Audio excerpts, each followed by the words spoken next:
It was never supposed to turn back. For more than 40 years, Voyager 2 had done exactly what we asked of it. Drift forward into the dark, past the planets, past the edges of what we called home. It was our silent ambassador to the unknown, armed with nothing more than instruments, data banks, and a golden record filled with hope. And for all that time it obeyed. It listened. It moved in silence away from us. But then, something changed. It started as a whisper, a flicker in the data, a pause in the stream of numbers we thought we understood. At first it was just noise, small irregularities that no one wanted to believe. Cosmic rays, we told ourselves. Random particles, maybe, static from the great beyond. But deep down, the silence around it felt different, charged, like the air before a storm or the second before a scream. In early 2025, Voyager 2 sent back something we never expected, a directional shift. Not a malfunction, not a failure, a turn, a deliberate, quiet turn, like a deer catching the scent of something wrong and pausing mid-step. This machine with no eyes, no ears, no consciousness seemed to look over its shoulder. Why? That's the question that made a room full of seasoned scientists go silent. Voyager 2 doesn't have the ability to turn on its own. It doesn't get curious. It doesn't fear. But something out there made it change its course. It didn't send an image, because its camera died years ago. It sent data. Raw, chilling, unexpected data. The instruments recorded a surge, not just in radiation, but in something stranger. Magnetic fields that twisted unnaturally, in sharp angles and repetitive bursts. Nothing like the chaotic swirl of cosmic weather. This was ordered, clean, mechanical, and through that pattern pulsed a single, haunting rhythm. Every 61.2 seconds, over and over, a signal. That was the moment it stopped being a scientific anomaly. That was the moment fear crept in. Not because we found something, but because something might have found us. Voyager 2 had crossed into interstellar space years ago. That moment, in 2018, was supposed to be the beginning of a new era. The edge of the solar system, the great unknown, it was all supposed to be empty, silent, peaceful. But the data told a different story. This wasn't just space. This was territory. And maybe, just maybe, we weren't welcome here. There are moments in history when humanity realizes it has gone too far, when our reach exceeds our understanding. This was one of those moments. Back at NASA, the mission team began combing through the data, line by line, heartbeat by heartbeat. Every reading was like a whisper from a place no one had ever been. And suddenly that whisper sounded like a warning. The direction of the magnetic flux, the repeating energy spikes, the strange, persistent rhythm that wouldn't stop. It didn't feel like an accident. It felt like a message. We've spent centuries looking up at the stars and wondering who's out there. But we always imagined first contact would be loud, grand, explosive. This was none of that. It was subtle, ancient, measured, and terrifyingly patient. Voyager 2 hadn't just drifted into the void. It had touched something. Not a planet, not a comet, but a boundary. Invisible, powerful, and possibly alive in ways we can't understand. Something that reached out and nudged our little machine. Not with force, but with purpose. Something that waited until we crossed the line. And then responded. That's the part that shakes you. Because for decades, we've asked why we haven't heard from intelligent life. Why no signals, no contact, no evidence? But maybe the answer isn't silence. Maybe it's protection, or worse, isolation. Voyager 2's quiet turn wasn't just movement. It was defiance. A course correction not made by code or machine, but by something watching, guiding, maybe even warning. We always thought space was ours to explore, that the stars were waiting for us, open and unguarded. But now there's a growing sense that we were wrong, that our solar system isn't a beginning, it's a cage. And beyond that cage lies something older, smarter, and watching. Voyager 2 didn't just send back data, it sent back a question. Are we alone? And for the first time in history, we might not like the answer. They didn't say it publicly, not at first. When the telemetry started showing structured patterns and artificial-looking magnetic distortions, NASA kept its words careful. Clinical, measured.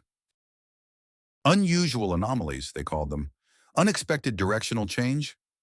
Behind closed doors, though, those terms felt like lies.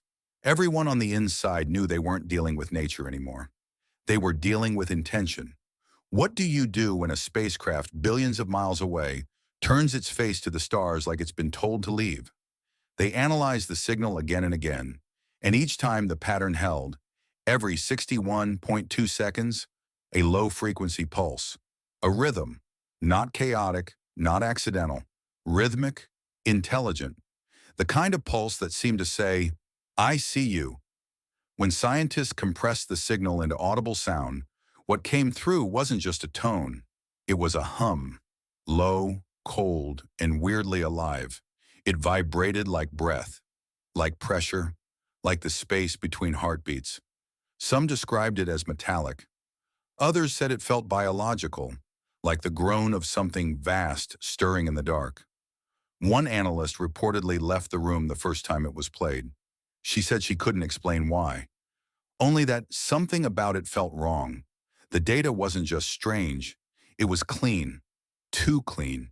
Space is full of noise, radiation, dust, echoes of ancient explosions. But Voyager's instruments, for a brief window, reported none of that. No dust, no interference, no background hiss of the cosmic microwave radiation that surrounds everything. Just silence. And that pulse. A perfect void. And if that void was engineered, if it was built or carved or cleared by something, then Voyager hadn't just found an anomaly. It had crossed a line. NASA's Jet Propulsion Laboratory consulted with physicists, astronomers, even theoretical mathematicians. They fed the data through AI systems, looking for signs of language, encryption, meaning. And the deeper they looked, the more the signal unraveled. Hidden in the pulse were variations, tiny modulations in amplitude and frequency. Not random, structured, repeating, but never identical. Like a language we were never meant to understand. And still the question echoed through every office, every lab, every mind involved in the project. What did we touch? Was it a wall, a fence, a door? Or was it something worse? Something designed not to keep us out, but to keep something in. Some began to wonder if the solar system was never truly open. What if the boundary Voyager 2 reached wasn't the end of the sun's influence, but the beginning of something else entirely? A containment field? A surveillance perimeter?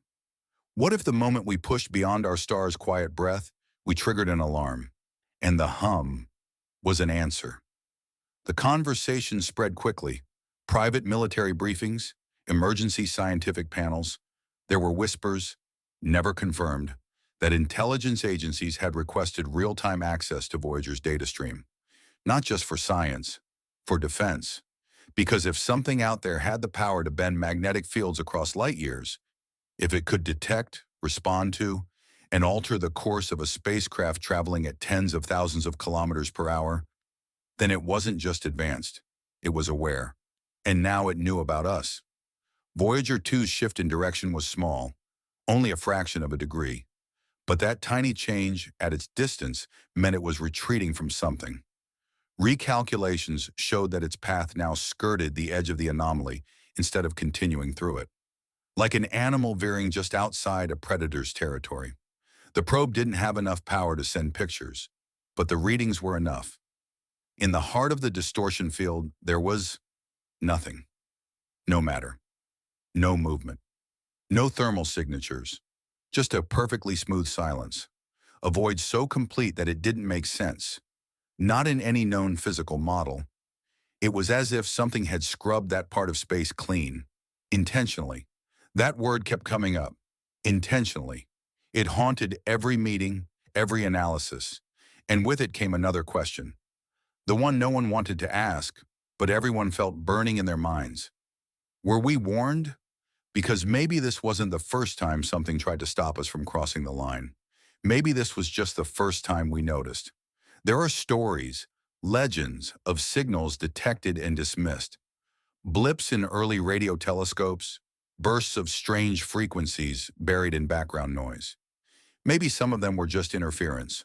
Or maybe someone has been whispering all along, telling us to stay home, telling us not to knock. But Voyager 2, it didn't knock. It walked right in. And something whispered back. Now the probe continues on its new trajectory, skimming just outside the invisible perimeter. Its instruments still register the pulse, fainter now but present, like a heartbeat in the dark, tracking us, remembering. And down here on Earth, the unease spreads. Not panic, not yet, but a quiet, gnawing dread. Because Voyager 2 was built to last, built to drift forever, beyond reach, beyond knowledge. And if something out there is vast enough or old enough to catch it, redirect it, and answer it with a voice made of magnetic pulses, then everything we thought we understood about the cosmos just collapsed. The stars no longer feel still, they feel watched. And the space between them, not empty, not anymore. There's a moment just before full understanding sets in when the world still feels safe, when the mind still clings to the old maps, the old truths. Voyager 2 shattered that moment because now we know. We're not just drifting through a quiet universe. We're being watched from its shadows. No images came back, no dramatic footage, just data. Cold, clean, undeniable.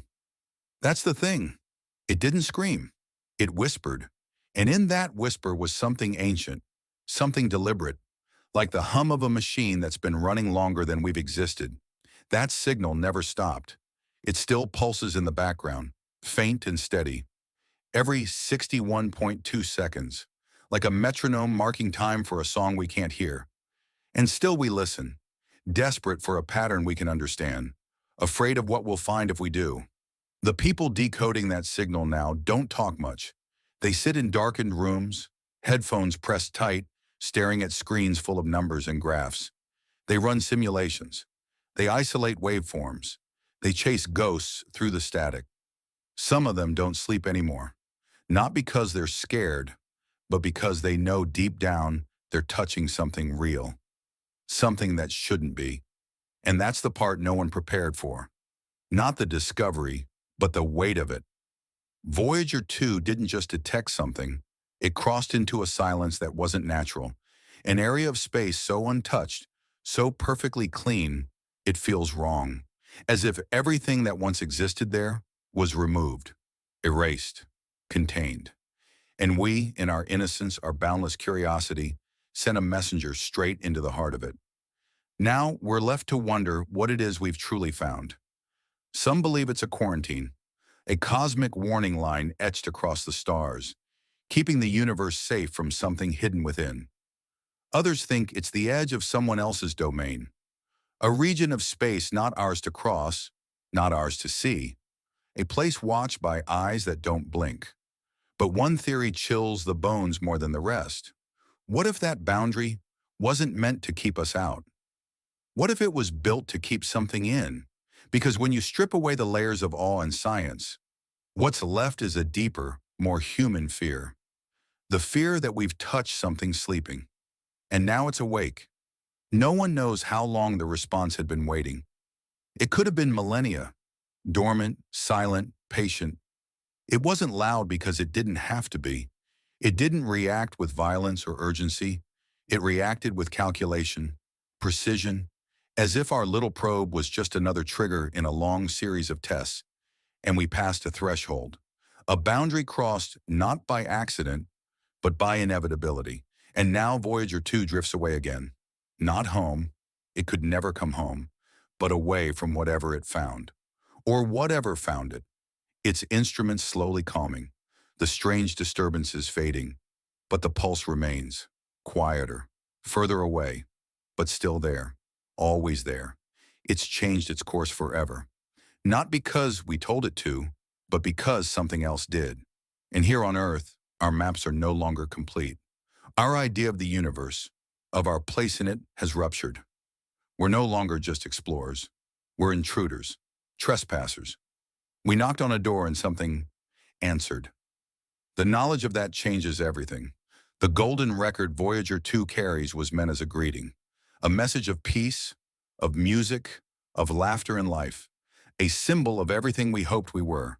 But what if, out there, it isn't heard as a greeting? What if it's heard as noise, as a signal flare, as a threat? We can't take it back. We can't turn off what's already been sent. And now, something knows we're here. Maybe it always did.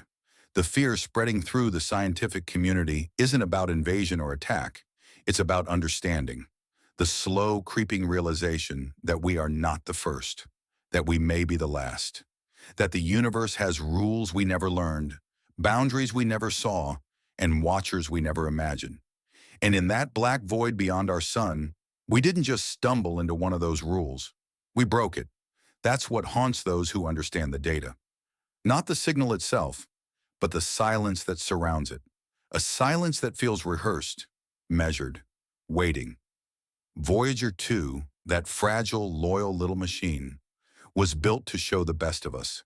Our curiosity, our bravery, our desire to know what's out there. But maybe the universe doesn't reward that.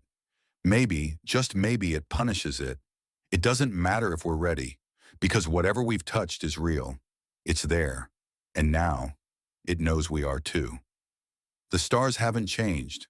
They still burn quietly in the night sky. But something behind them has shifted. Something has turned its gaze. And for the first time since we looked up at the cosmos, dreaming of answers, the cosmos may be looking back.